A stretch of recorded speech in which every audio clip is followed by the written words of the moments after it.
All right, let's talk Disneyland. Planning the trip is half the fun, right? But then you get to booking the hotel. And that part can be, well, a little stressful. You're trying to find that perfect spot that's a great value, super convenient, and doesn't come with any, let's call them unpleasant surprises. So that's what we're doing today. We are going deep on a really popular budget-friendly option, the Stanford Inn Suites. We're going to dig into the reviews, look at real photos from people who've stayed there, and really figure out, are the savings worth it? By the end of this, you'll know if this is the right home base for your trip. So, here's how we're going to break it down. First, we'll talk location. Is it actually convenient? Then, we'll peek inside the rooms. We'll get into the perks versus the quirks, give you our final verdict, and then wrap it all up with some pro tips if you decide to book. Okay, let's jump right in. First up, location. And for a Disneyland trip, this is everything, right? It can totally make or break your vacation. So, how does the Stanford Inn stack up? So let's get one thing straight right off the bat. This is not a walk-in distance hotel. I mean, technically you could, but it's over a mile away. And let me tell you, after a full day in the park, especially with kids, that walk is going to feel like a marathon. So your main option here is the ART shuttle. The good news? The shuttle stop is literally right in front of the hotel lobby. Super convenient. And what about the cost? Well, an adult day pass for the shuttle is about $6. For kids, it's just $2.50. Now, think about this. Parking at Disneyland is going to run you $35 a day. So yeah, the shuttle is a huge money saver. And honestly, that's a really big piece of this hotel's whole appeal. All right, so getting to the park is easy and affordable. Check. But what about the room itself?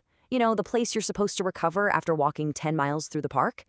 Is it actually a comfortable spot to recharge? Or is it, well, just a place to crash?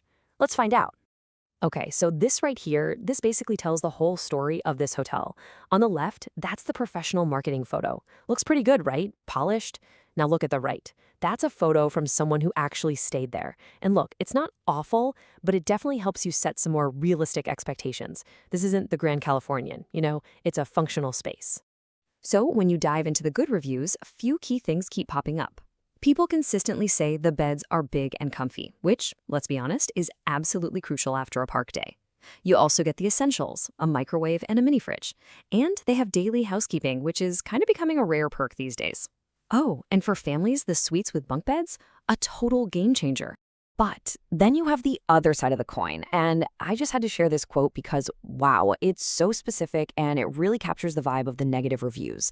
It seems like for every person who says the room was clean enough, there's another one with a story that makes you cringe, saying the cleanliness was just not okay. And these photos from other guests really show you what they're talking about. You can see the peeling paint, what looks like some water damage, just that general run-down feeling that comes up in so many reviews. You can almost smell the musty odor people complain about just by looking at these. It's a theme, you know? The hotel is definitely showing its age. Hey, just gonna jump in here for a second. If you're finding this deep dive helpful for your Disney planning, could you do me a quick favor and hit that like and subscribe button? It seriously helps us make more of these for you. Okay, thanks. Let's get back to it. All right, let's be real. Every hotel has its good points and its not so good points. It's never black and white.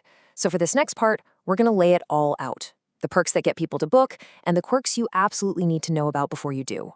So here's the breakdown. In the perks column, you've got that free hot breakfast, big one, plus a pool and hot tub. People generally say the staff is friendly, and we already mentioned those awesome family suites. But then you look at the quirks side. That breakfast area, apparently it gets mobbed. There's also a $14 a night parking fee you need to factor in. The walls are, let's just say, thin, and as we've already covered, cleanliness can be a bit of a gamble. Okay, let's talk about that free breakfast because that's a huge selling point for a lot of people. The marketing photo makes it look like this nice, calm experience. The reality? Well, as you can see from actual guest photos, it's more of a basic paper plate situation with your standard eggs, sausage, and waffles. But the bigger issue that everyone mentions is that the breakfast room is tiny, and between 7 and 9 a.m., it is an absolute zoo. That's the word people use over and over. It just gets completely packed. And this timing thing is a really big deal for anyone who's a serious Disney park goer. We're talking about rope drop. If you don't know, that's the strategy of getting to the park before it opens so you can be one of the first people inside and get on the big rides with no wait. Here's the problem. Breakfast here doesn't even start until 7 a.m. That makes it pretty much impossible to grab your free breakfast and get to the park in time for rope drop. So for a lot of people, that biggest perk isn't really a park at all.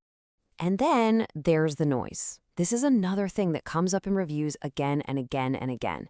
Because it's a motel-style building, your door opens to the outside walkway. That means you hear, well, everything. You hear street noise, car alarms going off, you hear every single conversation from people walking past your door.